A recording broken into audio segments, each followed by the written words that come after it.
मेरा ये मानना है कि किसी भी सरकार के लिए, लोकतंत्र में किसी भी सरकार के लिए सबसे बड़ी उपलब्धि जनता जनार्दन की संतुष्टि होनी चाहिए। और मैं इस बात को कह सकता हूँ कि पिछले 8 वर्ष में हमारी सरकार ने प्रधानमंत्री मोदी जी के प्रेरणादायी मार्गदर्शन में, उनके विजनरी नेतृत्व में उत्तर प्रदेश के समग्र विकास के लिए जो भी रूपरेखा तैयार की थी और उन क्षेत्रों में जो अभूतपूर्व विकास किया है, जनता जनार्दन का उसमें व्यापक समर्थन प्राप्त हुआ है। और जनता जनार्दन की सफलता के समर्थन को मैं सरकार की उपलब्धि मानता हूँ। किसी भी क्षेत्र में आप देखेंगे, वह एग्रीकल्चर का हो, युवाओं से संबंधित हो, इंफ्रास्ट्रक्चर का हो, इन्वेस्टमेंट का हो, लॉ एंड ऑर्डर का हो, टूरिज्म का हो, या फिर जो प्रधानमंत्री जी जिस बात को लेके कहते हैं विरासत और विकास के बेहतर समन्वय का, तो उसका सबसे जीवंत और मूर्त मान कोई एक साक्ष्य हो सकता है तो देश के अंदर उत्तर प्रदेश उसका एक सबसे महत्वपूर्ण उदाहरण हो सकता है। मुख्यमंत्री जी, उत्तर प्रदेश में लगातार 2 टर्म से आप चीफ मिनिस्टर रहे हैं और ये अपने आप में एक उपलब्धि है, उत्तर प्रदेश में कभी हुआ नहीं। और आप लॉन्गेस्ट सर्विंग चीफ मिनिस्टर भी हैं। तो उत्तर प्रदेश की जनता ने आपको दूसरी बार क्यों इलेक्ट किया था? क्या इसलिए कि आपकी छवि एक हिंदुत्ववादी नेता की है, या फिर फर्स्ट टर्म में आपने माफिया राज पर जो धावा बोला था इसकी वजह से? किस लिए आपको दूसरी टर्म में? और क्या, एक और सवाल इसमें, क्या आप हैट्रिक के लिए ट्राई कर रहे हैं आप? देखिए, मैं रहा नहीं हूँ, मैं वर्तमान में भी चीफ मिनिस्टर हूँ। और पिछले 8 वर्ष के अंदर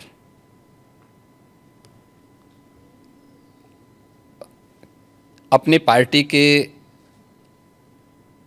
नेतृत्व के कारण, पार्टी के और सहयोगी दलों के सभी नेताओं के सहयोग के कारण, भारतीय जनता पार्टी के एक कार्यकर्ता और अन्य सहयोगी संगठनों के सहयोग से जनता जनार्दन का जो आशीर्वाद हमें प्राप्त हुआ है, तो ये हमारी सरकार को पहली बार यह अवसर मिला है कि आज़ादी के बाद कोई मुख्यमंत्री 5 वर्षों तक लगातार काम करे और फिर से वह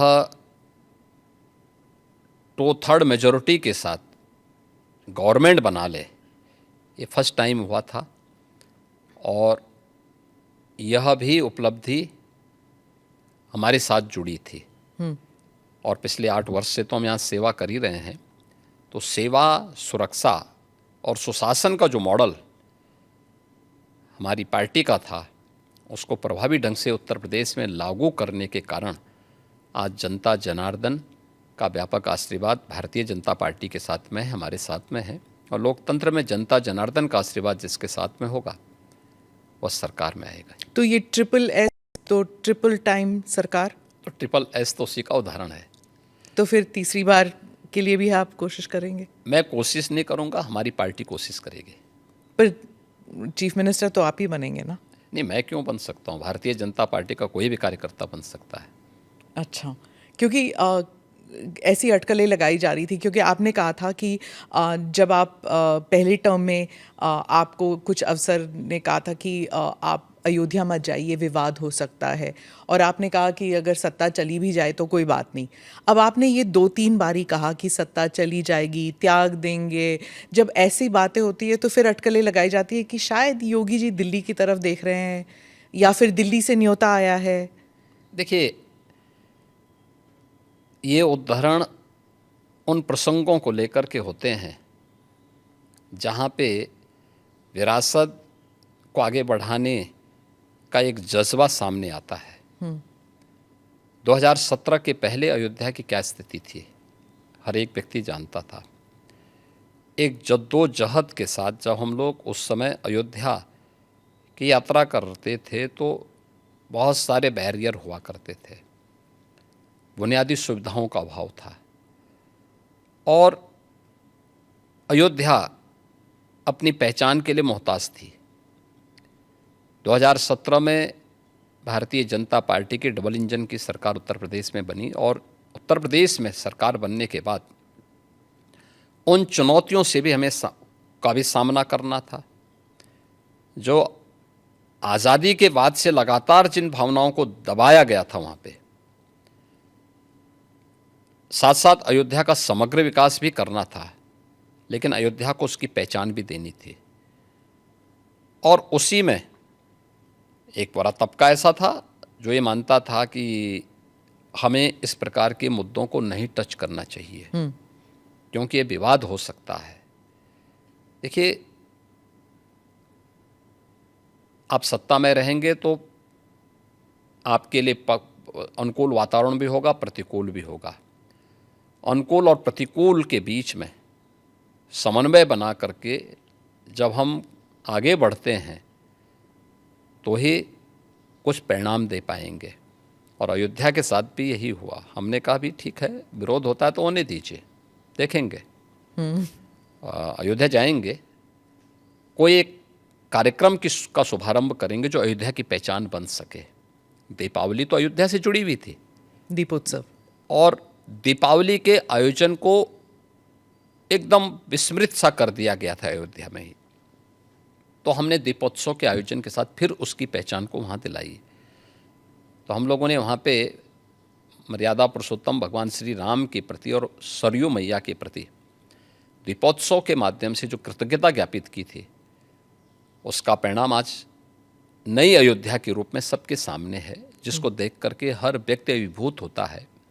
तो प्रधानमंत्री जी का जो विजन विरासत की प्रति है, उसका मूर्तमान स्वरूप आज अयोध्या में भी देखने को मिलता है। आज आप देख रहे होंगे, जिस अयोध्या में साल भर में कुछ लाख लोग आते थे, आज करोड़ों लोग वहाँ पहुँच रहे हैं। व्यवसाय वहाँ फल फूल रहा है, लोगों को अनेक अवसर प्राप्त हो रहे हैं। तो हम लोग अपनी सत्ता की चिंता करें और अपनी विरासत को विस्मृत कर लें, तो मुझे लगता है कि ये हम न्याय नहीं कर पा रहे हैं, अपने साथ भी, अपने समाज के साथ भी और अपने देश के साथ भी। योगी जी, आपने डबल इंजन सरकार का जिक्र किया। अखिलेश जी कहते हैं डबल इंजन क्या, अब तो इंजन एक दूसरे को नमस्ते तक नहीं करती। हाँ, देखिए, ये उनके संस्कार थे। हमारे यहाँ हम विरासत को सम्मान दे करके अपनी वर्तमान लीडरशिप को भी सम्मान करते हैं और अपने पूर्वजों के प्रति भी सम्मान का भाव रखते हैं। लेकिन जिनके आदर्श औरंगजेब हों तो उनका आचरण भी उसी प्रकार का जरूर होगा, और लोगों ने देखा भी अपनी आंखों से। आप क्यों कहते हैं कि उनका औरंगजेब उनके लिए आदर्श हैं? क्योंकि वो औरंगजेब को महिमा मंडित कर रहे हैं। वे सब लोग उस कैटेगरी में खड़े हो चुके हैं। उनके नेताओं ने मुंबई से लेकर के लखनऊ तक, ये सभी लोग तो महिमा मंडन करने वाले लोग हैं। तो जिनका जैसा आदर्श होगा तो वैसे ही उनका स्वयं का चरित्र भी होगा। यही तो हमारी संस्कृति भी कहती है, शिवो भूत्वा शिवम यजेत। तो जो जिसकी पूजा करेगा उस जैसा ही बनता है। हम राम को आदर्श मानते हैं, कृष्ण को आदर्श मानते हैं, शिव को आदर्श मानते हैं, उनकी पूजा करते हैं, तो स्वाभाविक रूप से उनके अच्छे गुण भी हमारे अंदर उनकी कृपा से समाहित होते हैं। जो औरंगजेब को, बाबर को अपना आदर्श मानता होगा तो उन जैसे गुण भी उनके अंदर देखने को मिलेंगे, और ये आचरण लोगों ने अपनी आंखों से देखा भी है और आगे भी देखेंगे। वो कहते हैं आपको हिस्ट्री के बारे में कुछ पता नहीं है। राणा संगा के बारे में उन्होंने कहा कि वो थे जिन्होंने बाबर को न्योता दिया था। आप जानते नहीं हैं अपने विरासत के बारे में। हिस्ट्री ये लोग जानते हैं। हिस्ट्री यही लोग जानते हैं जो जिन्ना को महिमा मंडित करते हैं। हमें याद है इसी उत्तर प्रदेश में हम लोग लौह पुरुष सरदार वल्लभ भाई पटेल की unity, run up for unity के कार्यक्रम के साथ जुड़ रहे थे। हमने पूरे प्रदेशवासियों को इसके लिए आमंत्रित किया था। सरकार भी थी, भारतीय जनता पार्टी भी थी, सभी दलों को हमने आमंत्रित किया था। एक तरफ सरदार वल्लभ भाई पटेल जो भारत की एकता के आदर्श हैं, भारत की एकात्मता के शिल्पी हैं, हम उनके प्रति श्रद्धा का भाव व्यक्त कर रहे थे और ये लोग जिन्ना को महिमा मंडन कर रहे थे। तो ये वही कैटेगरी है, ये वही ब्रीड है जो बाबर से लेकर के औरंगजेब तक और जिन्ना तक को महिमा मंडन करते हैं। तो देश के प्रति इनके भाव क्या होंगे, भारत की विरासत के प्रति इनके भाव क्या होंगे, भारत के महापुरुषों के प्रति क्या इनके भाव क्या होंगे, ये अंदाज़ा इसी से लगाया जा सकता है। और ये लोग अवसरवादी भी हैं, इनको पलटी मारने में कोई देर नहीं लगेगी। भाई आज कर रहे हैं तो कहीं वोट लेना होगा, तो उनके कुछ नेताओं ने बयान देने शुरू किए हैं कि अब जो लॉस हो रहा है और जो कटघरे में खड़े हुए हैं, ठीक है, तो उसके बारे में इन्होंने कहना शुरू कर दिया, नहीं साहब ये तो जो है उन्होंने गलत बोला है और ये तो राष्ट्रीय महापुरुष थे, राष्ट्र नायक थे। राणा सांगा के इतिहास को अगर इन्होंने पढ़ा होता, वो महान योद्धा जिसके शरीर के घाव इस बात को बताते थे कि इन्होंने भारत की धर्म और संस्कृति को बचाने के लिए उस समय किस प्रकार के पराक्रम का परिचय दिया था। ये महाराणा प्रताप, महाराणा सांगा, छत्रपति शिवाजी महाराज और गुरु गोविंद सिंह के बारे में ये लोग बताएंगे? इतिहास के बारे में लोग क्या जानते हैं? जो औरंगजेब और बाबर की पूजा करते हो, जो जिन्ना को अपना आदर्श मानते हो, इन लोगों से इसकी उम्मीद नहीं की जा सकती है। और आप विधानसभा में आपका एक भाषण भी था, आपने कहा था कि अगर औरंगजेब का महिमा मंडल कर रहे हैं, वो जो नागपुर में जो कर रहे हैं, उनको यूपी आना चाहिए, हम उनका इलाज कर देंगे। इलाज कैसे करेंगे आप? उपचार तो देखिए, किसी भी बीमारी का उपचार के अलग अलग केंद्र होते हैं। तो यूपी ऐसे लोगों को बहुत अच्छा उपचार देता है, उनकी जैसी डिमांड होगी उस प्रकार का उपचार दे देंगे। महाराज, आपके राज्य में क्या मुसलमान सुरक्षित है? क्योंकि आए दिन सनातन की बात होती है। आप योगी हैं, मुख्यमंत्री हैं, महाराज हैं, क्या हैं आप फिर? मैं एक सामान्य नागरिक हूँ, उत्तर प्रदेश का एक नागरिक हूँ, और एक नागरिक में एक योगी हूँ जो सबके सुख और सबके निरोगता की कामना करता है, सबका साथ और सबके विकास के मंत्र पर विश्वास करता है, और उसी भाव के साथ हम लोग कार्य भी करते हैं। आप मुझे बताइए, दुनिया की सबसे प्राचीनतम धर्म और संस्कृति है सनातन धर्म। उसके नाम से ही आप अंदाज़ा लगा सकते हैं दुनिया की कोई जाति, मत और मजहब नहीं है जिसको उसकी विपत्ति के समय जिस तरह घटिया सनातन धर्मावलंबियों ने शरण न दी हो, आरोप लगाया है संसदीय उसके संरक्षण के लिए और स्वास्थ्य मंत्री उसको नेता सदन ने हर प्रकार से फलने फूलने के लिए अवसर न प्रदान किया हो। रिकॉर्ड था, बेबुनियाद लेकिन बदले में उसे मिला क्या? उस पर भी बदले में मिला क्या? और दुनिया के अंदर कोई उदाहरण नहीं, अधिकार का हनन है। कोई उदाहरण नहीं यहाँ बड़ा झूठ बोलेंगे सदन के अंदर कि कहीं भी हिंदू राजाओं ने दे दी गई है। दुनिया के अंदर कहीं भी उस पर जल्दी से जल्दी निर्णय। अपने अब तो DK बल शिवकुमार पर, का भी बयान आ गया। अपने उन्होंने वैभव के बयान दम्ब जारी से कर दिया। उसमें कहा, किसी पर आधिपत्य स्थापित मैं किया तो हो, यही कहूंगा, कहीं नहीं है। जनता पार्टी झूठ पर देखिए उदाहरण, झूठी खबरों पे बनी अयम निज परोवेति गणना लघु चेतसाम राजनीति। उदार चरितानाम तो वसुधैव कुटुंबकम, इस सनातन वाक्य है। दुनिया के अंदर कोई बोलता है? दुनिया के अंदर किसी ने इसका आचरण किया? कोई नहीं किया। सब तो हड़पना चाहते हैं। यानी यह अपना है, यह पराया है, यह भेदभाव छोटी संकुचित बुद्धि के लोग करते हैं। संविधान डॉक्टर भीमराव उदार चरित्र के लोगों के लिए तो पूरी दुनिया ही एक था। परिवार है। इस भाव के साथ सनातन धर्मावलंबी ने हमेशा काम किया है, और आज भी उदाहरण देखने को मिल सकता है मर मिट जाएगी कि समाधान कुछ छूने 100 हिंदू परिवारों के बीच में, जो मनसा थी 100 हिंदू परिवारों के बीच में चार नेता इसके बोले एक मुस्लिम परिवार सबसे सुरक्षित रहता है।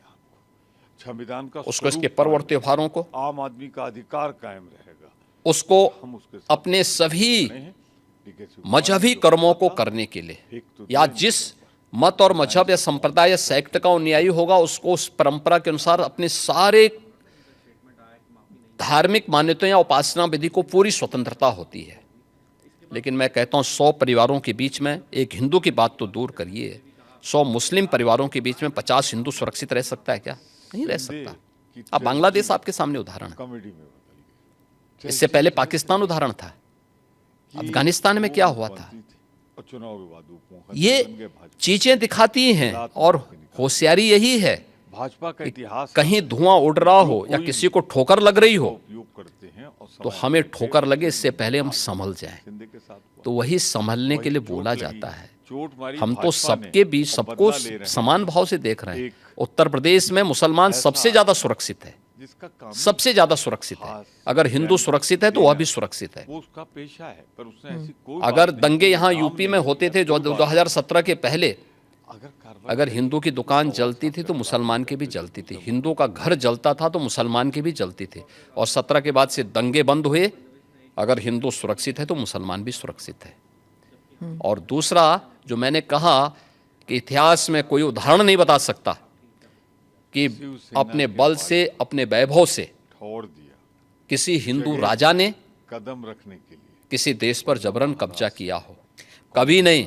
इतिहास इसका उदाहरण है, उसी आप उठा के शिवसेना देख का सकते इस्तेमाल हैं। करके भारतीय भगवान राम लंका में गए पहले उनको मुख्यमंत्री पद से हटाया, और लंका में रावण पर विजय उसके बाद प्राप्त करके पार्टी के दो टुकड़े किए। लक्ष्मण को वहां के वैभव को देख के थोड़ा मोहित हुए। जन्मदाता भगवान राम ने कहा नहीं परिवार को लक्ष्मण, बर्बाद करने पे लगे हुए हैं। उन्होंने उनको एक ही बात कही। ये जिसका इस्तेमाल करते हैं और वो बाद मुझे में लगता है कि आज की राजनीतिक पीढ़ी रूप के लिए से बहुत प्रेरणादायी है विश्वासघात करते हैं। जो उन्होंने उस समय कही थी।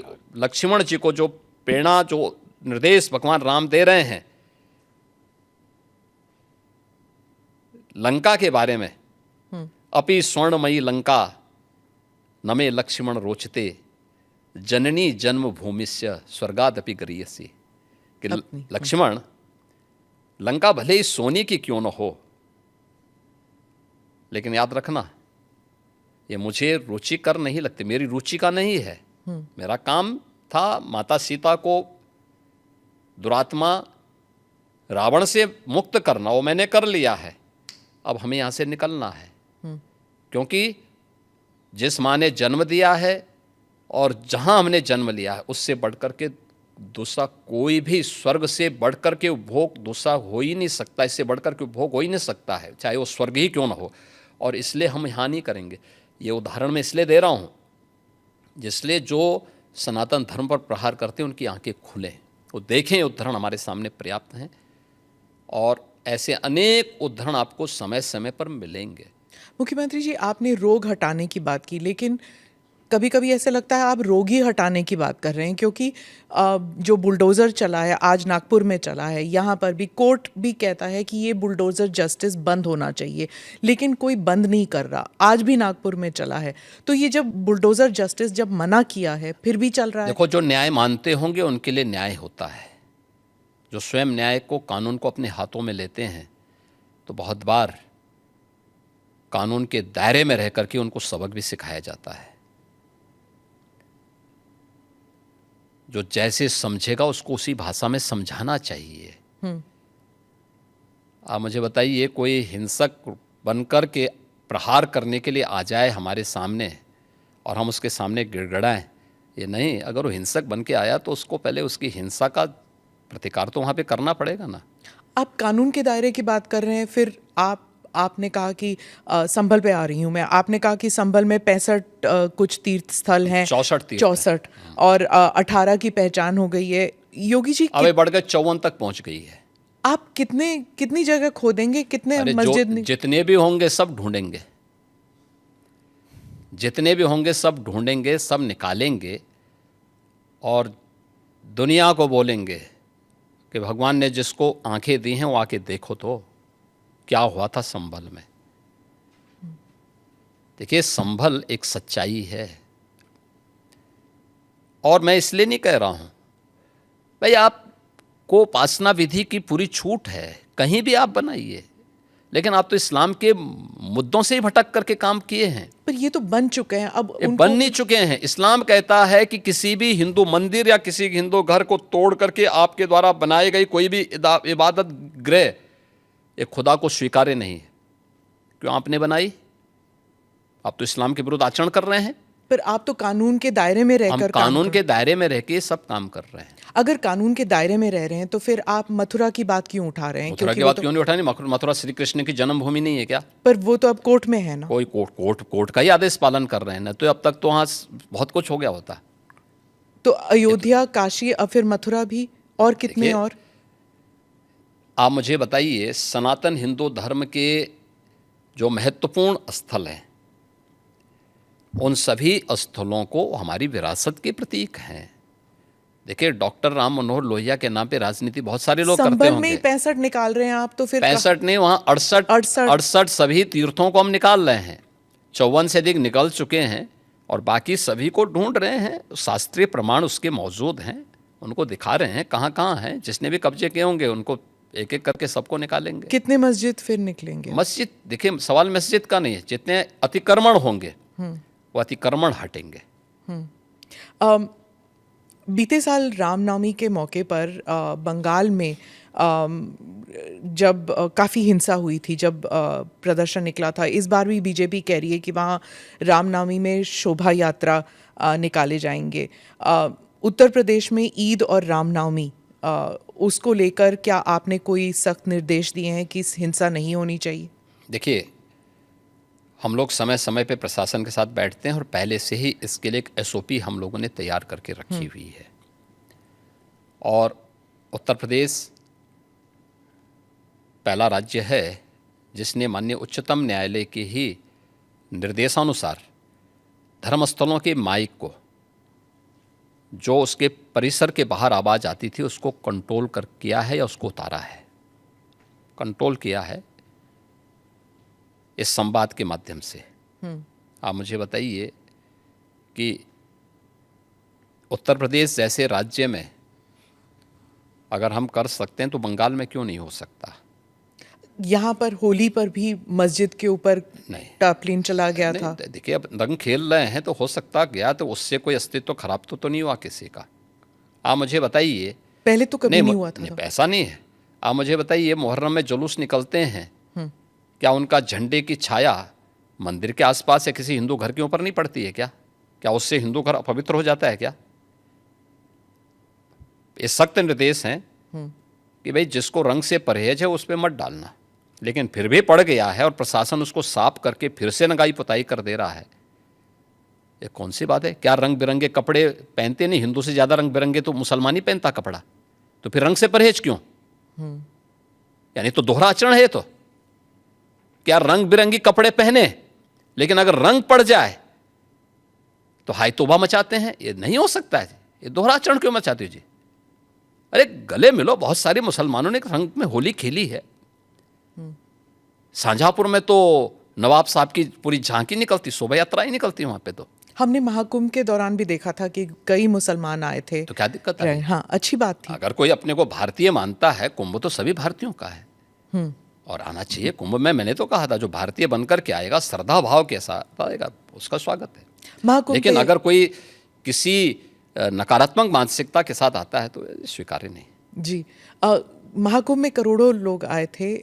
आपने जो फाइनल नंबर्स जिस पर हुआ था, टैली हुआ था, इस नंबर की आपने पुष्टि कैसे की कि कितने आए थे? देखिए, यहाँ पे महाकुंभ के दौरान एक हम लोगों ने सीसीटीवी कैमरे लगाए थे। हम लोगों ने एआई टूल के माध्यम से हेड काउंटिंग की व्यवस्था की थी और ये भी उसमें हम लोगों ने व्यवस्था की थी कि एक व्यक्ति का चेहरा दूसरी बार काउंट न हो। 24 आवर्स में कोई व्यक्ति हो सकता है 2 बार 3 बार, क्योंकि बहुत सारे लोग जो आए थे, बहुत सारे लोग ऐसे 2-2 3-3 बार 24 घंटे में स्नान कर रहे थे।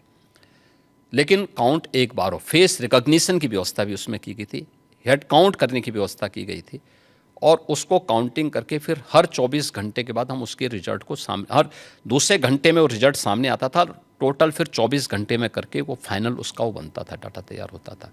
और बाकायदा उसके लिए हम लोगों ने एक वहाँ पे एक इंटीग्रेटेड सेंटर तैयार किया था, जहाँ के माध्यम से इन सभी चीज़ों की मॉनिटरिंग होती थी। तो ये सभी काउंट उसी के माध्यम से हम लोग वहाँ कर रहे हैं। तो कितने नंबर हुए फाइनली? 66 करोड़ 30 लाख से अधिक श्रद्धालु वहाँ इन 45 दिनों में आके स्नान किया है। और ये इंटरनेशनली भी बहुत बड़ी न्यूज़ स्टोरी बन गई थी, क्योंकि यूरोप अगर पूरा मिला दिया जाए फिर भी इतने लोग नहीं हैं जितने कुंभ के लिए आए कुंभ थे। के बारे में और कुंभ की विराट स्वरूप के बारे में वही बोल सकता जो कुंभ में गया होगा। जी जी। बाकी लोगों के लिए यह अविश्वसनीय लगेगा। जैसे महाभारत युद्ध के दौरान भगवान को अपना विराट स्वरूप दिखाया भगवान ने, तो उस विराट स्वरूप को 3 ही लोग देख पाए थे। अर्जुन देख पाए थे, संजय देख पाए थे, और भगवान वेदव्यास देख पाए थे। तो ये 3 तो भगवान के स्वरूप को पहचान गए थे, और संजय ने इसीलिए धृतराष्ट्र को कहा कि देखो, याद करना, भगवान के स्वरूप को देखने के बाद मैं कह सकता हूँ कि जहाँ श्री कृष्ण हैं विजय वहीं होनी है, क्योंकि वहीं धर्म है, वहीं सत्य है। और कुंभ के बारे में वही बोल सकता है जो कुंभ का दर्शन जिसने किया होगा। कांग्रेस और बाकी जो अपोजिशन पार्टीज है, वो कह रही थी महाकुंभ, मतलब कुंभ कई बारी हो चुका है, ये महाकुंभ जो है वो एक, देखिए, जिसकी जैसी आस्था है, जैसी दृष्टि वैसी सृष्टि, कोई ज़बरदस्ती थोड़ा है। हमने थोड़ा बोला कि आप आइए।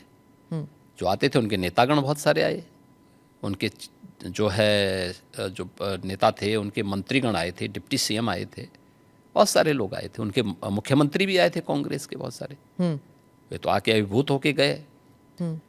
अब जिनकी जो जैसी दृष्टि हो, वो कह रहे थे इन्होंने बीजेपी इवेंट बना दिया, जैसे कि बीजेपी इवेंट नहीं, बीजेपी शासित सरकार, केंद्र और राज्य सरकार मिलकर के जन सुविधाओं का ध्यान रख रही है, जनता जनार्दन का ध्यान रख रही है, आस्था का सम्मान दे रही है। और कुंभ का यह स्वरूप जो देखने को मिला है, आखिर 1947 से लेकर के और ज़्यादातर समय तक 2014 तक, तो ज़्यादातर समय तक कांग्रेस ही देश में शासन की है। तो उन्होंने इस दौरान क्यों नहीं किया? उनको बहुत बार अवसर मिला था। प्रदेश में भी 1947 से लेकर के और 1989 तक कांग्रेस की सरकार ज़्यादातर रही है। तो उन्होंने इस दौरान क्यों नहीं जन सुविधाओं का ध्यान रखा? उस समय कुंभ के इस विराट स्वरूप को और वैश्विक स्वरूप को क्यों नहीं प्रस्तुत किया? कुंभ के बारे में देश के अंदर एक सकारात्मक भाव पैदा हो और ये वैश्विक मान्यता इसको प्राप्त हो, तो मोदी जी के कारण आज संभव हो पाया है। प्रधानमंत्री मोदी जी ने यूनेस्को से 2019 में प्रयागराज कुंभ को मानवता की अमूर्त सांस्कृतिक धरोहर के रूप में मान्यता दिलाई जी। दुनिया के सभी मिशन को प्रयागराज में आमंत्रित करने की कार्रवाई को आगे बढ़ाया। दुनिया के देशों के प्रवासी भारतीयों को कुंभ के आयोजन के साथ जोड़ने का काम किया। 19 में प्रवासी भारतीय दिवस का आयोजन वाराणसी में कराया गया, और इन आयोजनों के साथ दुनिया के लोगों को जोड़ने का अभिनव कार्य भी ये प्रधानमंत्री मोदी जी के साथ हुआ। और कुंभ का मतलब भव्य और दिव्य हो, स्वच्छता, सुरक्षा और सुव्यवस्था उसका मॉडल बने, जनता जनार्दन की सुविधा और उनकी आस्था का सम्मान करना हम सीखें। मोदी जी ने जो विजन दिया आज जो जमीनी धरातल पर दिखाई दे रहा है, तो जनता जनार्दन ने इसको हाथों हाथ लेकर के पूरा देश उमड़ पड़ा, पूरी दुनिया उमड़ पड़ी। जो हादसा हुआ था महाकुंभ के दौरान, कुछ लोगों की मृत्यु भी हुई थी, आपने जांच बिठाई थी, उसके बारे में कुछ अपडेट बताएंगे? देखिए, वह एक जुडिशल कमीशन है, और उसमें माननीय उच्च न्यायालय ने भी और सुप्रीम कोर्ट ने भी जो उसके बारे में डायरेक्शन दिए थे, उसके अनुसार वो अपना काम कर रहा है। हमने 1 महीने का समय दिया था, माननीय उच्च न्यायालय ने कहा कि नहीं, 1 महीने नहीं, इसको कुछ और समय देकर के उसका विस्तार देकर कुछ उन्होंने नए चीज़ें उसके साथ जोड़ी है, तो उसके अनुसार वो कार्य कर रहा है। और उन सभी तथ्यों को लेकर के जो राज्य सरकार ने उसके लिए तय किए थे, और माननीय न्यायालय ने जो उसके बारे में उसका थोड़ा विस्तार दिया है इसको लेकर के, अपना कार्य कर रहे हैं। उसमें सभी पक्षों से वो बातचीत भी कर रहे हैं, बयान ले रहे हैं, साक्ष्य कलेक्ट कर रहे हैं, और फिर उसके बाद जो भी फाइंडिंग आएगी तो उसकी रिपोर्ट वे लोग देंगे, तो फिर इस पर हम लोग आगे कार्रवाई करेंगे। ममता बनर्जी ने कहा कि प्रबंध सही नहीं थे, उन्होंने मृत्यु कुंभ कहा। इसके बारे में मैंने कहा ना, जिसकी जैसी दृष्टि होगी है। मैं कहता हूँ बंगाल के प्रतिदिन 13 जनवरी से लेकर के और 26 फरवरी तक 50,000 से 1 लाख श्रद्धालु पर डे वहाँ से आता था प्रयागराज में, और वो स्वाभाविक रूप से इस भीड़ को देख करके वेस्ट बंगाल की सरकार स्वयं घबरा गई, क्योंकि उनके रेलवे स्टेशन, उनके एयरपोर्ट पर हर कोई प्रयागराज आने के लिए उतावला था। लेकिन चाहे वह वेस्ट बंगाल की गवर्नमेंट ने, चाहे वह कांग्रेस ने, आरजेडी ने या समाजवादी पार्टी ने, महाकुंभ के बारे में जो भी बात कही है वो उनके तुष्टीकरण की पराकाष्ठा का उदाहरण है, भारत की आस्था का अपमान करने का एक उदाहरण है। लेकिन महाकुंभ ने साबित किया है कि नहीं, वह मृत्युंजय महाकुंभ था, और महाकुंभ में जो भी आया अभिभूत होकर के गया। मृत्युंजय महाकुंभ, मृत्युंजय महाकुंभ। अच्छा, मैं इससे थोड़ा सा हट के फिर से उत्तर प्रदेश के एक और मेले के बारे में पूछना चाहती हूँ, जो गाजी सलार मसूद के नाम से जो मेले लगते हैं संभल और बहराइच में। अब बात चल रही है कि शायद उसको भी बंद किया जा सकता है, और आपने भी कहा था कि गाजी सलार मसूद या उसके उनके जैसे जो हमलावर हस्तियां हैं, उन्हें एक आइडल, उन्हें एक उस रूप से नहीं देखना चाहिए, और नए भारत में उनके लिए जगह नहीं है। देखिए, आक्रांताओं को महिमा मंडित नहीं करना चाहिए।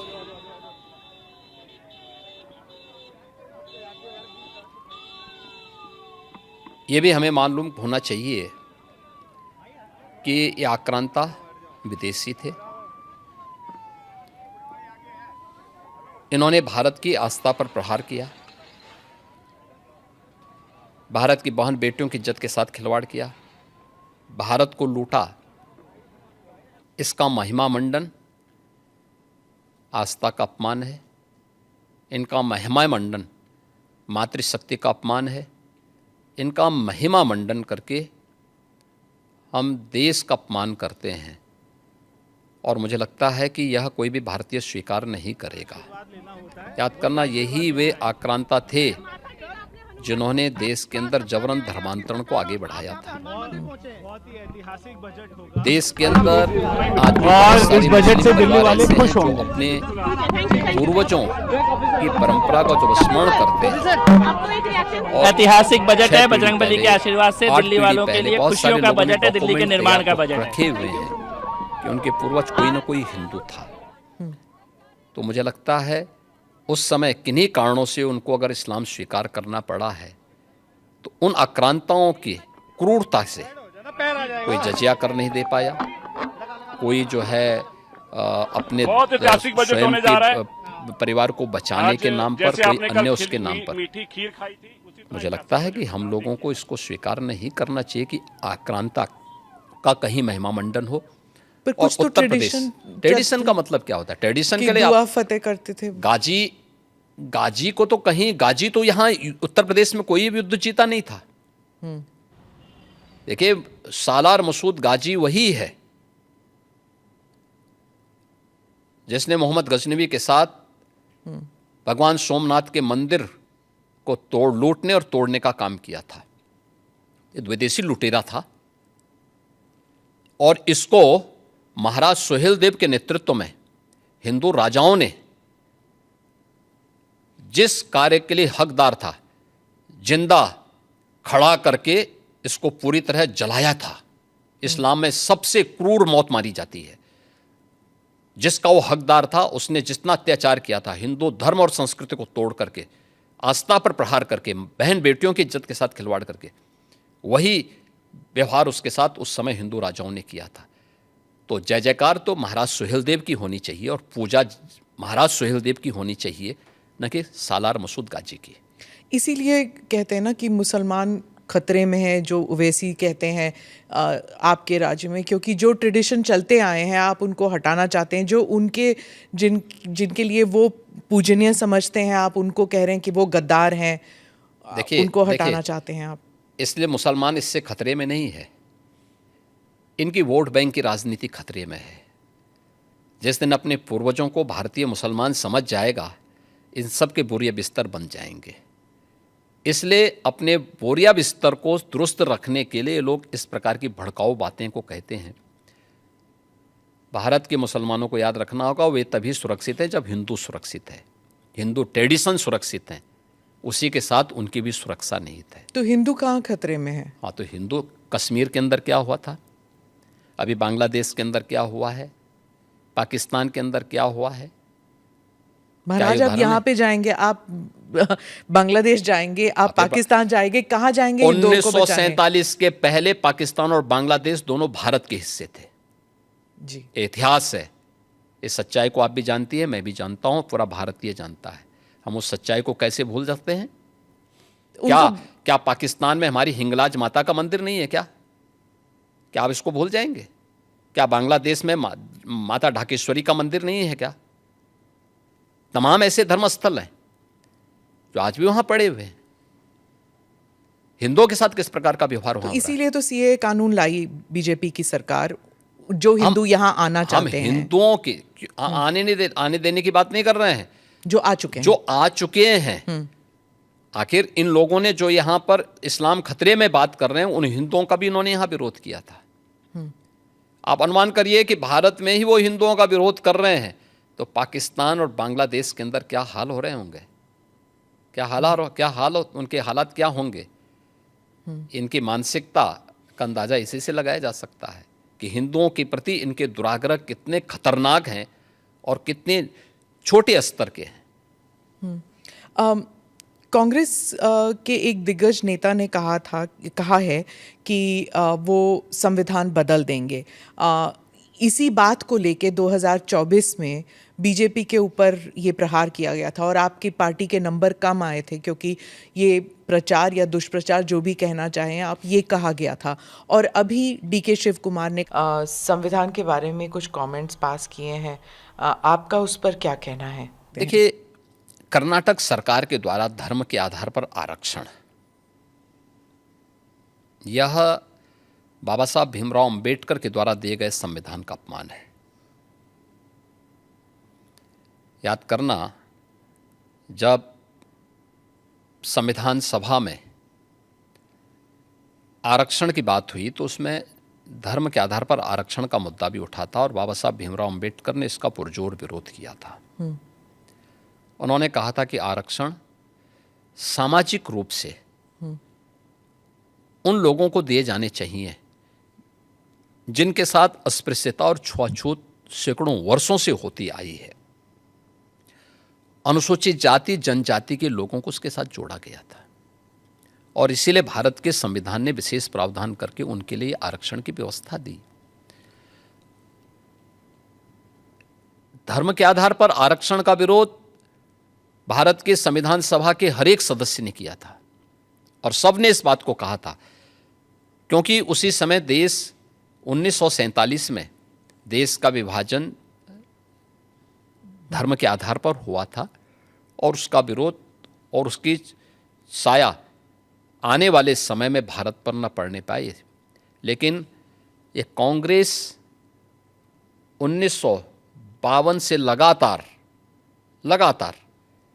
बाबा साहब भीमराव अंबेडकर के द्वारा बनाए गए संविधान के साथ इसी प्रकार से छेड़छाड़ करती रही, लगातार कर रही। कश्मीर में धारा 370 समाप्त करने का पाप, जो उस समय जबरदस्ती संविधान में डालने का पाप इन्होंने किया था। हम आभारी हैं मोदी जी के, जिन्होंने इस पाप को पूरी तरह समाप्त करके आज इस कलंक को मिटाया है। आज कश्मीर में धारा 370 समाप्त होती है। आज वहाँ पर फिर से लोकतंत्र बहाली की प्रक्रिया के साथ जुड़ा और विकास की प्रक्रिया के साथ जम्मू कश्मीर जुड़ा है। पंचायत चुनाव से लेकर विधानसभा के चुनाव हो गए, ठीक है, सरकार जिसकी भी बनी, लेकिन जनता को अपने आप को वहाँ पे उस प्रक्रिया का हिस्सा बनने का अवसर मिला ना। लेकिन कांग्रेस ने तो इससे वंचित रखा था जम्मू कश्मीर को। कुछ परिवारों को लूट की छूट दे रखी थी। भारत के खिलाफ आतंकवाद के गढ़ के रूप में उसको प्रस्तुत किया करने का प्रयास हुआ था। लेकिन आज जम्मू कश्मीर मुख्य धारा के साथ जुड़ करके विकास की प्रक्रिया के साथ जुड़ रहा है। ऐसे समय समय पर इन्होंने किया। याद करिए, ये महिला सशक्तिकरण की बात करते थे, लेकिन 3 तलाक का भी समर्थन करते थे। मोदी जी ने इन 3 तलाक की कुप्रथा को भी समाप्त किया।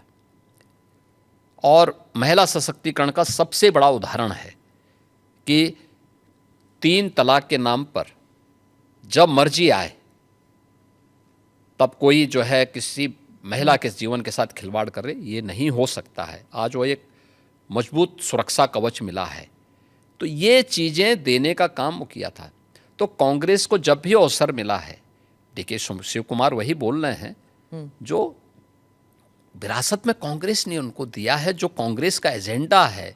ये संविधान की प्रति लेकर के घूमते हैं, लेकिन इनको सच्चाई, अपने कृत्यों की सच्चाई के बारे में इनकी बताया जाना चाहिए कि इन्होंने कब कब बाबा साहब भीमराव अम्बेडकर का अपमान किया और भारत के संविधान में कितने संशोधन करके इन्होंने संविधान की आत्मा को 1976 में क्या नहीं किया था इन्होंने संविधान के साथ में गला घोंटने का काम किया था। तो ये कांग्रेस तो हमेशा करती रही। और आगे जो भी बोल रहे हैं डीके शिव कुमार, ये वही बोल रहे हैं जो कांग्रेस की विरासत से उन्हें प्राप्त हुआ है। आपने कॉन्स्टिट्यूशन की बात कही। हाल ही में एक्चुअली कल ही हुआ था कि एक कॉमेडियन जो है महाराष्ट्र में, उन्होंने संविधान को दिखाया और कहा इस संविधान से मुझे अभिव्यक्ति की आज़ादी मिलती है, मैं कुछ भी कह सकता हूँ। अभिव्यक्ति की आज़ादी कानून के दायरे में,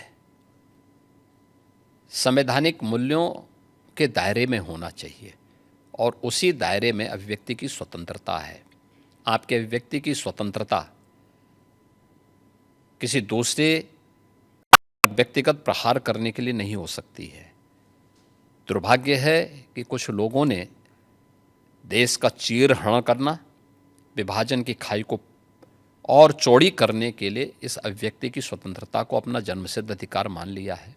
और मुझे लगता है ऐसे लोगों के खिलाफ जो समाज में विभेद पैदा करके सौहार्द को खतरे में डालने का कार्य कर रहे हैं, उनके साथ कानूनी तरीके से उनके साथ उसी प्रकार का व्यवहार भी होना चाहिए। महाराष्ट्र में ही कुछ महीने पहले एक स्लोगन उठा था, बटेंगे तो कटेंगे।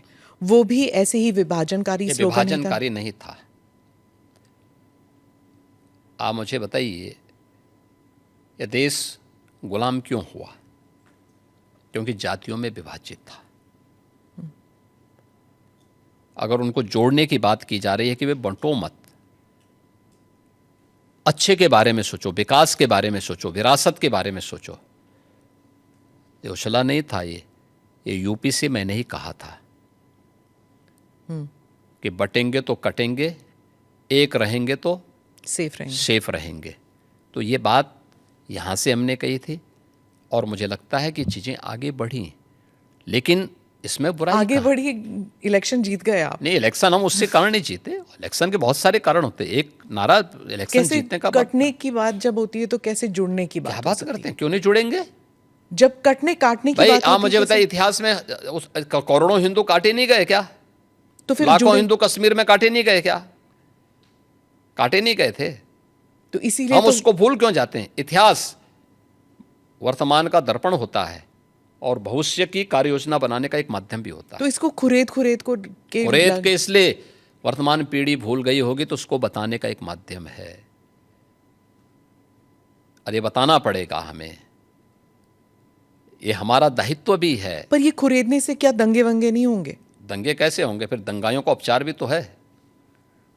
दंगों से वह डरेगा जो उन दंगाइयों के सामने घुटने टेक करके नाक रगड़ते हैं। उनको घुटनों के बल चलने के लिए हम मजबूर कर लेते हैं और ठीक भी करते हैं उनको। ये जो आपका जो दबंग स्टाइल है, नहीं, दबंग स्टाइल नहीं, ये हमारी शराफत का स्टाइल है। हाँ, आप ये कहते हैं, लेकिन अखिलेश जी और जो उत्तर प्रदेश के बाकी नेता हैं वो यही कहते हैं कि आप जो कह रहे हैं कि प्रशासन और लॉ एंड ऑर्डर जो कंट्रोल में है ये सिर्फ लीपापोती की जाती है। वो उनके सोशल मीडिया हैंडल पे रोज तो मुझे कहता हो, लिस्ट आता है। मैं क्या कर रहा हूँ, आप मुझे बताइए 66 करोड़ लोग प्रयागराज में आए, आपकी एएनआई की तो पूरी टीम वहाँ कवरेज कर रही थी, कई कैमरे आपके लगे हुए थे। आपने किसी श्रद्धालु को ये कहते हुए सुना कि साहब मेरे साथ लूट हुई है? नहीं। किसी बहन और बेटे को ये कहते हुए सुना कि उसके साथ छेड़खानी हुई है? कहीं पे किसी को ये कहते हुए, किसी व्यापारी को कहते हुए सुना गया कि उससे जबरन किसी ने पैसा मांगा है? किसी व्यक्ति को अपहरण की कोई शिकायत वहाँ आई क्या इन 45 दिनों में? आप मुझे बताइए, इससे बड़ा उदाहरण और क्या हो सकता है? भाई हमारी कितनी भी फोर्स रही होगी वहाँ पे, तो फोर्स तो एक सीमित संख्या में थी ना, 50,000 के आसपास हमारी फोर्स वहाँ पे थी। और प्रतिदिन 28, 29 और 30 इन 3 दिनों में 15 करोड़ श्रद्धालु आए थे। 29 के पहले यानी 28 के पहले प्रतिदिन 1 करोड़ से कम श्रद्धालु थे। 50,000 से लेकर 60,000, 50 लाख से लेकर 60 लाख तक आते थे।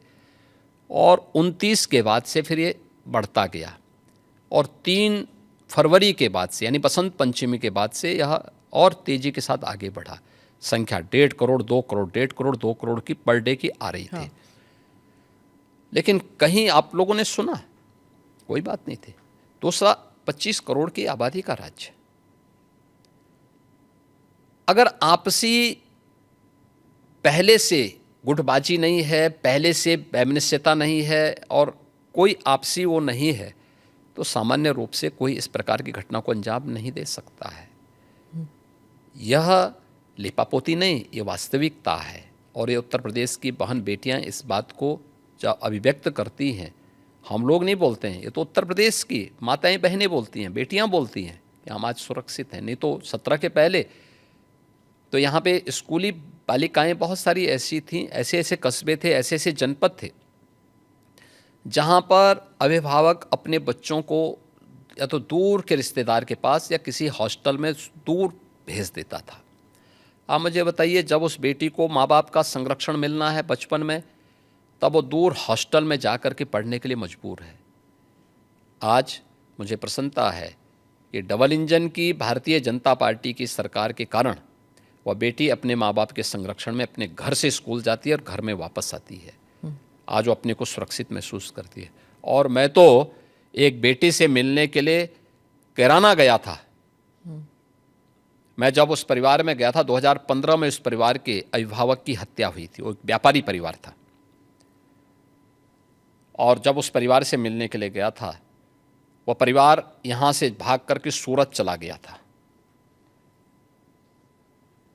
18 में वापस आया, तो वापस आने पर फिर से उन्होंने व्यापार शुरू कर रहे थे, तो मैं वहाँ गया था फिर मिलने के लिए, पूछने के लिए कि भाई आप क्यों भागे थे और फिर वापस आए हैं। तो उस परिवार ने मुझे बताया, उस परिवार ने कहा साहब हमारे जो परिवार का मुखिया थे उनकी तो हत्या कर दी गई 15 में, 2015 में, तब दंगों में। श्री अखिलेश यादव उस समय, दंगों के पहले अखिलेश यादव उस समय चीफ मिनिस्टर थे यहाँ पे, ये दंगों के बाद की बात है। और पहले फिरौती वसूली गई, फिर उसके बाद उनकी हत्या की गई थी। इसके बाद वो परिवार को जब कोई पुलिस संरक्षण नहीं मिला, क्योंकि वहाँ के ज़्यादातर हिंदू परिवार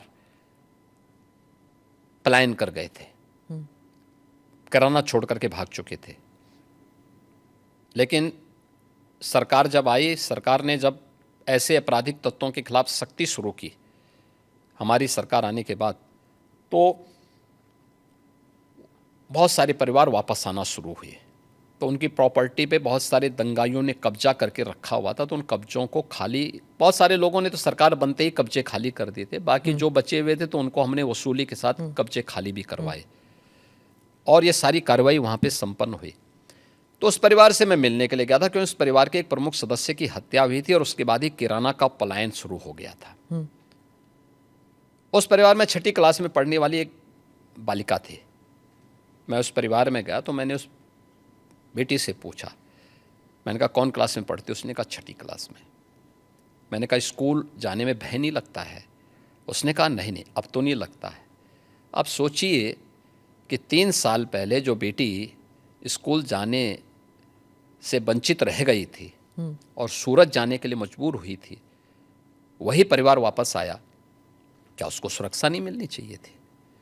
आप कह रहे हैं कि दंगाइयों के खिलाफ कार्रवाई नहीं होनी चाहिए, तो फिर इन बेटियों की सुरक्षा कौन करेगा? इन व्यापारियों की सुरक्षा कौन करेगा? तो यही डंडा इन बेटियों की सुरक्षा करता है, इन व्यापारियों की सुरक्षा करता है, इन दंगाइयों को और इन अपराधियों और माफियाओं को ठिकाने भी लगाता है। और इसलिए इतनी सख्ती हमें करनी पड़ती है। और तब 25 करोड़ की जनता भारतीय जनता पार्टी के साथ समर्थन के साथ खड़ी होती है। आपने इस परिवार का जिक्र किया, मैंने आपका एक भाषण सुना था जिसमें आपने कहा था कि जो यूपी का युवा है छिपता था ये कहने से कि मैं यूपी का हूँ, क्योंकि उसको एक श्रमिक के रूप में देखा जाता था, एग्रीकल्चर लेबर या कंस्ट्रक्शन लेबरर। लेकिन यूपी की जो छवि बदली है, ही सेज इट प्राउडली कि मैं यूपी का हूँ, उसके बारे में कुछ बताइए। हाँ, देखिए 2017 के पहले की स्थिति ऐसी थी, उत्तर प्रदेश का ये नाम सुन करके ही उसको किसी नौकरी के लिए जाता था उसको बाहर कर दिया जाता था। उत्तर प्रदेश का नाम सुन करके ही होटलों में कमरे नहीं मिलते थे, रूम नहीं मिलते थे, धर्मशाला में जगह नहीं मिलती थी, लोग किराएदार नहीं बनने देते थे, लोगों को अपनी पहचान छुपानी पड़ती थी। आज मैं कह सकता हूँ उत्तर प्रदेश का युवा हो, अन्नदाता किसान हो,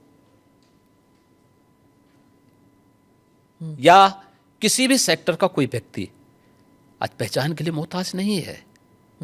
और ये पहचान के लिए जो मोहताज नहीं है, आज वो कहीं जाता है तो कहीं भी देश के अंदर कहीं जाता है, दुनिया के अंदर कहीं जाता है, अगर वह यूपी का नाम लेगा तो लोगों के मन में, अगर वह धार्मिक आस्थावान व्यक्ति है तो अयोध्या, काशी, प्रयागराज या यहाँ के धर्मस्थल याद करके बड़े सम्मान के साथ लोग उसको देखते हैं।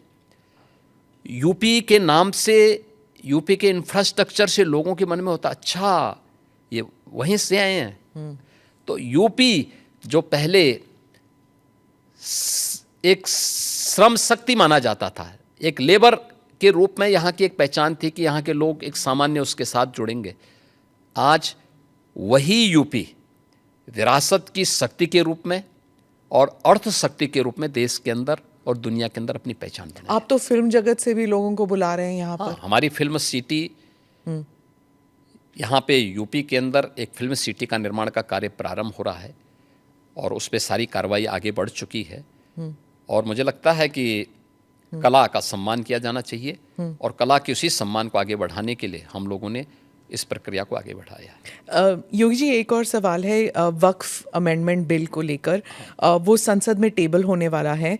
और आप क्या समझते हैं इसके बारे में? क्योंकि कुछ लोग मानते हैं, खासकर मैं फिर से ओवैसी साहब का ही नाम लूँगी, कि बीजेपी जो है वो इस बिल के नाम पर मस्जिदों पर कब्ज़ा करना चाहती है और भारत के मुसलमान जो हैं अब खतरे में है क्योंकि इबादत की जगह नहीं मिलेगी उन्हें। देखिए, भाजपा मस्जिद में कब्जा करके क्या करेगी? मंदिर ढूंढेगी। ये मुझे लगता है कि गुमराह कर रहे हैं। वक्फ के नाम पर आखिर कितना जमीन कब्जा करोगे? दूसरा, वक्फ के नाम पर एक भी कोई इन्होंने वेलफेयर का काम किया हो, एक भी नहीं आप गिना सकते। देखिए, वक्फ के नाम पे जो भी आता है उसने उस प्रॉपर्टी को अपने व्यक्तिगत स्वार्थ के लिए दुरुपयोग किया है, बेचा है, औने पौने दाम पे बेचा है। आज स्थिति क्या है? एक एक प्रॉपर्टी के लिए कई कई लोगों को इन्होंने प्रॉपर्टी को बेचा है। उससे विवाद हो रहे हैं, उससे तमाम प्रकार के संकट आने वाले समय में होंगे। जो बसे हैं उनके लिए भी और जिन लोगों ने पैसा दिया है उनके लिए भी, क्योंकि पूंजी उन सब की डूब जाएगी। तो ये तो इससे बड़ी बेवकूफ़ बनाने वाली कोई बात ही नहीं हो सकती है। दूसरा, इन्होंने कोई भी संपत्ति देखी, देखिए सरकारों पर यही एक दबाव बना करके ब्लैकमेलिंग लोग करते थे अलग अलग समय में इन्होंने वफ़ के नाम पर तमाम प्रकार के उल जलुल फैसले लिए हैं, ख़ास तौर पर कि वक्फ जिस लैंड को कह देगी कि ये उनकी है, उनकी मान ली जाएगी। हम भौचक हैं जी, ये कौन सा आदेश है? आपको एक पावर किसने दे दी है कि आप किसी भी प्रॉपर्टी को कब्जा कर लेंगे, आप किसी भी स्थल को कब्जा कर लेंगे, किसी भी सार्वजनिक भूमि पे कब्जा कर लेंगे? तो ये नहीं हो सकता है। ये वक्फ संशोधन अधिनियम जेपीसी ने जो अपनी सिफारिश की है, ये आज की आवश्यकता है और इसको समयबद्ध तरीके से आगे बढ़ना चाहिए और मुझे लगता है देश के हित में भी होगा, मुसलमानों के हित में भी होगा। जी, डिलिमिटेशन पर जो दक्षिण के राज्य हैं वो थोड़े नर्वस कह लीजिए। वो कहते हैं कि पॉपुलेशन के आधार पर रिप्रेजेंटेशन नहीं होना चाहिए। वो कह रहे हैं कि उनकी जो पहचान है वो खतरे में है। देखिए, माननीय गृह मंत्री जी ने इस मामले में बहुत स्पष्टता के साथ कह दिया है और ये केवल स्टालिन के नाम ने जो बैठक की है केवल एक राजनीतिक एजेंडा है उनका। मुझे लगता है कि माननीय गृह मंत्री जी के वक्तव्य के बाद इस पर कोई भी प्रश्न नहीं खड़ा होना चाहिए। तमिलनाडु में ही हिंदी भाषा को लेकर काफ़ी विरोध हो रहा है। आप हिंदी बेल्ट के एक मुख्यमंत्री हैं, तो आप इस बारे में क्या सोचते हैं? देखिए, देश को भाषा के नाम पे या क्षेत्र के नाम पे नहीं बांटा जाना चाहिए और हम आभारी हैं प्रधानमंत्री मोदी जी के, जिन्होंने वाराणसी में लगातार काशी तमिल संगमम की इस बार 30वें संस्करण को भी यहाँ पे आयोजित करवाया।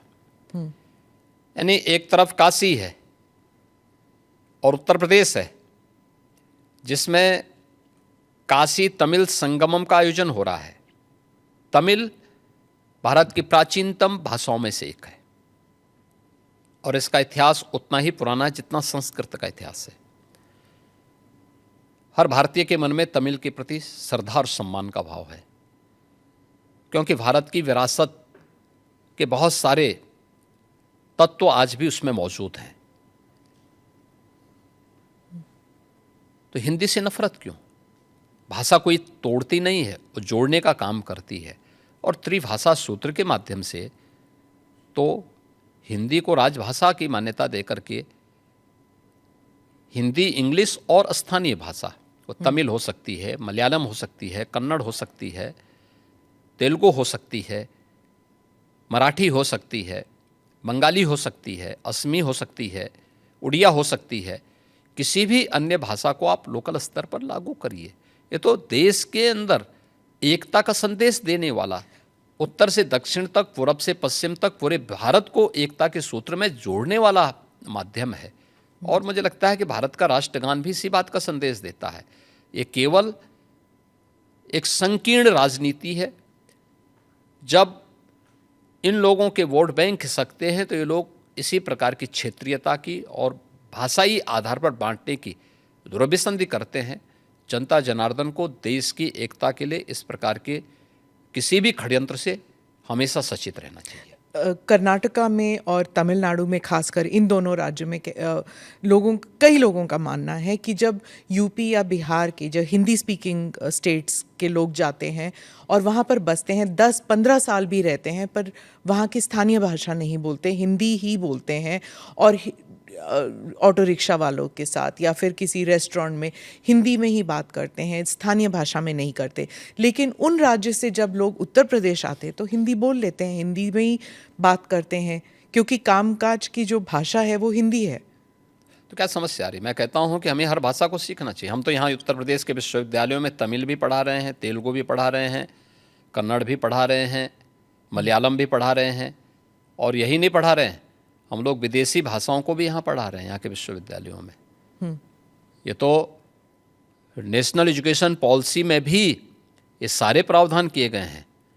तो अगर हम यहाँ तमिल पढ़ा सकते हैं, तेलुगु पढ़ा सकते हैं, मलयालम और कन्नड़ पढ़ा सकते हैं, मराठी पढ़ा सकते हैं। कल ही मैं बिठूर में गया था, नानाराव पेशवा के पावन जयंती कार्यक्रम के साथ जुड़ने के लिए गया था। बिठूर महोत्सव के साथ हमने भारत के इस 1857 के प्रथम स्वातंत्र समर के इस महानायक के सम्मान के साथ विठूर महोत्सव को जोड़ा था। नानाराव पेशवा के ही महल में बचपन में महारानी लक्ष्मीबाई ने तीरंदाजी भी सीखी थी, युद्ध कला सीखी थी, और वहीं से उन्होंने युद्ध के सारे गुण सीखने के बाद फिर 1857 में अंग्रेजों को परास्त किया था। अगर हम इन सभी भाषाओं को उत्तर प्रदेश के विश्वविद्यालयों में पढ़ा सकते हैं तो तमिलनाडु के विश्वविद्यालय में भी अगर हिंदी पढ़ा दी जाए क्या बुरा है। मुझे लगता है कि हमें थोड़ा विराट स्वरूप रखना चाहिए देश के लिए। कुछ क्षण तो देश के लिए निकालो। चंद्रबाबू नायडू ने भी यही कहा कि जितनी भाषाएं सीखना चाहते हैं आप सीखना चाहिए। अच्छी बात की, हम अभिनंदन करते हैं जी। मैंने 2024 के बाद चुनावों के बाद और आपसे जितनी अधिक भाषा सीखेंगे उतने अधिक रोजगार के अवसर भी खुलेंगे। जी, हैदराबाद के लिए उन्होंने वही किया था अपने पिछले टर्म में। अच्छी चंद्रबाबू बात है। ने। और इसीलिए हैदराबाद आज एक हब बना है। 2024 के चुनावों के बाद मैंने आपसे कोई इंटरव्यू नहीं किया, इसलिए उसके बारे में भी एक दो सवाल। 2024 में क्या गलत हुआ, और 10 महीने के बाद मिल्कीपुर में आप इलेक्शन जीत जाते हैं, तो क्या बदलाव आया उसमें? देखिए, 2024 के बारे में आपने शुरुआत में ही बता दी थी ना। हाँ, संविधान का कांग्रेस और विपक्षी दलों ने जो दुष्प्रचार किया था, और ये दुष्प्रचार ही नहीं किया था, विदेशी पैसे भी इसमें इन्वॉल्व थे। जॉर्ज सोरोस ने तो बहुत पहले इसकी घोषणा कर दी थी। पर इसकी कोई पुष्टि तो हुई नहीं। पुष्टि हुई है, अभी धीरे धीरे करके आगे बढ़ने दीजिए, बहुत सारे तथ्य सामने आएंगे। व्यापक पैमाने पे दुष्प्रचार का माध्यम, एनजीओ के माध्यम से इन्होंने गांव-गांव में, सोशल मीडिया प्लेटफॉर्म के माध्यम से, डिजिटल मीडिया के माध्यम से दुष्प्रचार किया कि संविधान बदल देंगे, मोदी जी आएंगे तो नया संविधान ला देंगे। तमाम प्रकार की इन्होंने जो बातें कहीं। दूसरा, सोरोस के पैसे यूपी में भी लगे थे। मैं कह रहा हूं पूरे देश में विदेशी पैसा इन्वॉल्व था लोकसभा चुनाव के दौरान, जिसमें कांग्रेस और उसके सहयोगी दलों ने, जो भी इंडी गठबंधन से जुड़े हुए दल थे, ये लोग धड़ल्ले से उसके लिए डायरेक्ट इनडायरेक्ट उसमें लिप्त थे, और उसी के माध्यम से इन्होंने पूरे चुनाव को प्रभावित करने का प्रयास किया था। यह कृत्य देशद्रोह की श्रेणी में आता है। एक विदेशी ताकत से आप पैसा लेकर के देश के चुनाव को प्रभावित कर रहे हैं। एक दूसरा है कि उस दौरान इन्होंने तमाम प्रकार की बात की थी, खटाखट हर एक महिला के खाते में इतना पैसा आएगा। क्या हुआ? कांग्रेस शासित राज्यों में तो कहीं भी नहीं आया। इन्होंने कर्नाटक हो या हिमाचल हो जो घोषणा की थी, आज तक किसी को पूरा भी नहीं कर पाए। पंजाब में भी कहीं नहीं कर पाए। ये तो इनका आचरण है। दूसरा, हमें कहना चाहते हैं कि भारत के संविधान का जितना सम्मान मोदी जी ने किया, नई संसद में बाबा साहब भीमराव अंबेडकर के द्वारा बनाए गए संविधान की मूल प्रति को अपने सिर में ले जा करके और वहाँ पे सम्मान के साथ स्थापित करने का कार्य हो। बाबा साहब भीमराव अंबेडकर भारत के संविधान के शिल्पी हैं। संविधान अंगीकार करने की संविधान जिस दिन उन्होंने बना करके तैयार किया था और उसकी ड्राफ्ट कॉपी सौंपी थी देश को 26 नवंबर 1949 को, उस तिथि को भारत के अंदर संविधान दिवस मनाने का कार्य यह 2015 में 26 नवंबर 2015 से प्रधानमंत्री मोदी जी ने यह कार्यक्रम लागू कराया, और जिसमें प्रतिवर्ष 26 नवंबर की तिथि को संविधान दिवस के रूप में मनाया जा रहा है। बाबा साहब भीमराव अंबेडकर से जुड़े हुए 5 महत्वपूर्ण स्थलों को पंचतीर्थ के रूप में विकसित करने का काम ये मोदी जी के कारण हो पाया। तो इन्होंने कितना दुष्प्रचार किया था उस समय, और आज जब सच्चाई सामने आई देश के लोगों ने कि नहीं ये तो कांग्रेस का दुष्प्रचार था और विदेशी पैसे किस रूप में इन्वॉल्व हुए थे, तो आज देश की जनता फिर से अब इनको सबक सिखा रही है हरियाणा, महाराष्ट्र और दिल्ली।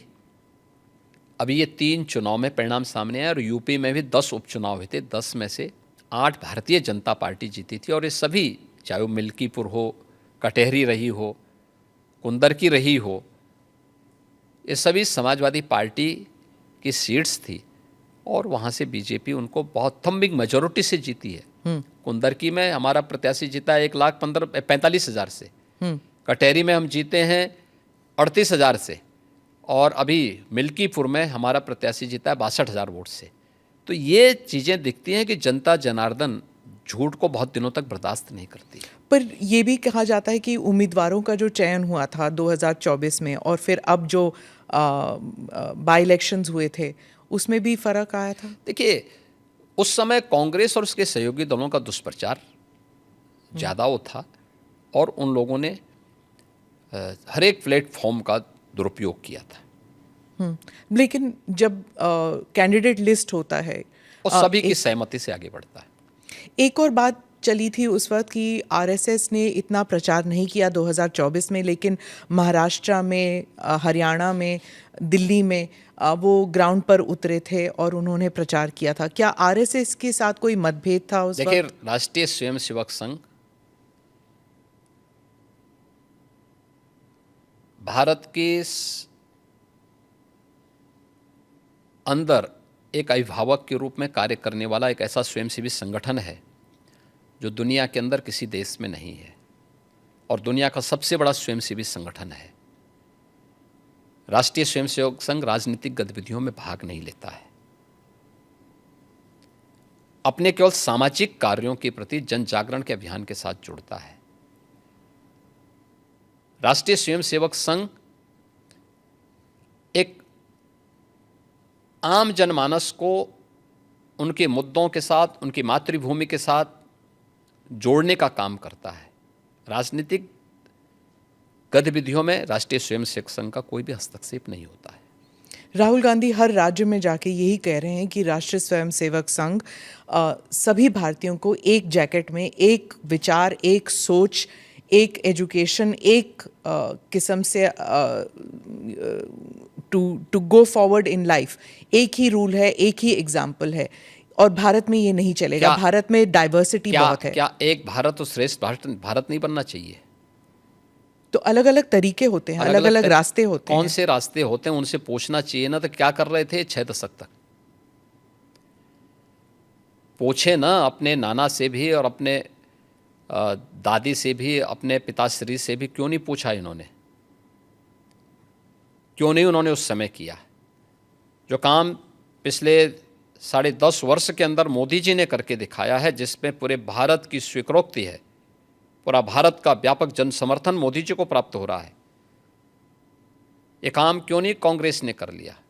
अयोध्या के विवाद को तो हमेशा भी विवादी बने रहने देना चाहते थे। काशी की संकरी गलियों में गांधी जी के नाम पे जिंदगी भर राजनीति कर रहे हैं, लेकिन 1916 में काशी की संकरी गलियों को लेकर के गांधी जी ने टिप्पणी की थी काशी में, और बहुत कड़ी टिप्पणी की थी। क्यों नहीं उन्होंने राष्ट्रपिता महात्मा गांधी के उस सपने को साकार किया? वो मोदी जी ने ही साकार किया है। क्यों नहीं 3 तलाक की कुप्रथा को कांग्रेस ने समाप्त किया? क्यों नहीं कुंभ के आयोजन को इतनी भव्यता के साथ और दिव्यता के साथ कांग्रेस ने आगे बढ़ाया? क्यों नहीं देश के अंदर इंफ्रास्ट्रक्चर के वर्ल्ड क्लास मॉडल को कांग्रेस देने में क्यों विफल रही है?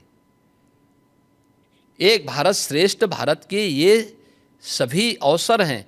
और अयोध्या में आज तो राम मंदिर का निर्माण भी हो गया, एक नई अयोध्या के दर्शन सबको हो रहे हैं, जिस रूप में पूरा अयोध्या के प्रति लोग लालायित दिख रहे हैं। लाखों लोग प्रतिदिन आ रहे हैं दर्शन करने के लिए। राहुल गांधी तो भारत जोड़ो के लिए निकल पड़े थे, उन्होंने 2 यात्राएं की, तो फिर उनको क्यों आप कह रहे हैं कि वो विभाजनकारी काम करते हैं? देखिए, इनका भारत जोड़ो भारत तोड़ो अभियान का हिस्सा है। ये जहां जाते हैं, दक्षिण में जाएंगे तो उत्तर भारत की निंदा करेंगे, उत्तर में आएंगे तो दक्षिण की निंदा करेंगे, भारत से बाहर जाएंगे तो भारत की निंदा करेंगे। इसलिए इनके आचरण को देश समझ चुका है, लेकिन भारत की राजनीति में भारतीय जनता पार्टी के लिए राहुल जैसे कुछ नमूने जरूर रहने चाहिए, जिससे एक रास्ता हमेशा के लिए साफ होता रहे, अच्छा रहता है, बना रहे। आखिर में एक सवाल, आपने $1 ट्रिलियन इकोनॉमी की बात कही उत्तर प्रदेश के लिए, लेकिन पर कैपिटा इनकम अभी भी उस स्तर का नहीं है। तो ये दो जो अलग अलग चीज़ें हैं, इनको आप कैसे एकजुट करेंगे? देखिए, उत्तर प्रदेश जैसे राज्य में यह एक चुनौतीपूर्ण कार्य था और आदरणीय प्रधानमंत्री जी ने विजन हम लोगों के सामने रखा था। हम लोगों ने प्रधानमंत्री जी के प्रेरणादायी नेतृत्व में इस पर कार्य करना प्रारंभ किया। आज हमारी सरकार के 8 वर्ष पूरे हो रहे हैं। इसमें से 3 वर्ष के दौरान तो कोविड महामारी के साथ जूझते हुए हमारे व्यतीत हुए, लेकिन उस सब के बावजूद डबल इंजन की भारतीय जनता पार्टी की सरकार ने पिछले 8 वर्ष में, अगर जो तथ्य हैं, जो आंकड़े हैं, वह मैं आपके सामने रखता हूं, 1950 से लेकर के या 1947 से लेकर के 2017 तक, इन 70 वर्षों में उत्तर प्रदेश की जो अर्थव्यवस्था थी, जीएसडीपी थी, वह 12,75,000 करोड़ की थी और आज यह अर्थव्यवस्था 27.5 लाख करोड़ को पार कर चुकी है। यानी पिछले 8 वर्ष में, यानी जो 70 वर्षों में जितने हम पहुंचे थे, उससे दुगनी से अधिक हमने सफलता प्राप्त की है 8 वर्ष में, और वह भी तब जब 3 वर्ष कोविड महामारी से जूझते हुए हम लोगों ने कार्य किया है। पर कैपिटा इनकम 1947 से लेकर के 2017 तक कुल पहुंच पाई थी 46,000 तक। आज यह लगभग 1,10,000 तक पहुंची है। मेरा ये मानना है, उत्तर प्रदेश प्रकृति और परमात्मा की कृपा का, असीम कृपा का प्रदेश है। हमारे पास युवा शक्ति है और ये बहुत प्रतिभाशाली युवा है। हमारे पास सबसे अच्छी फर्टाइल लैंड है, सबसे अच्छा जल संसाधन है, देश का सबसे बड़ा एमएसएमई बेस है, हमारे पास सबसे अच्छा इंफ्रास्ट्रक्चर है। पिछले 5 साल के अंदर इंफ्रास्ट्रक्चर को ठीक करना, युवा को शक्ति को, अपनी युवा शक्ति को, उसको उसके इस स्केल को स्किल में बदलने की कार्रवाई को इसके साथ बढ़ा करके हमने आगे उसको तैयार किया है। अब हमें अपनी स्पीड को बढ़ाना है और इसी स्पीड को बढ़ाने के लिए हम लोगों ने इस टारगेट को तय किया कि 2029 में यूपी $1 ट्रिलियन की इकोनॉमी होगा और देश की अग्रणी अर्थव्यवस्था भी होगा। वो SSS वाली बात जो आपने प्रेस कॉन्फ्रेंस में की, SSS, ये SSS के माध्यम से ही हम इसको आगे बढ़ाएंगे।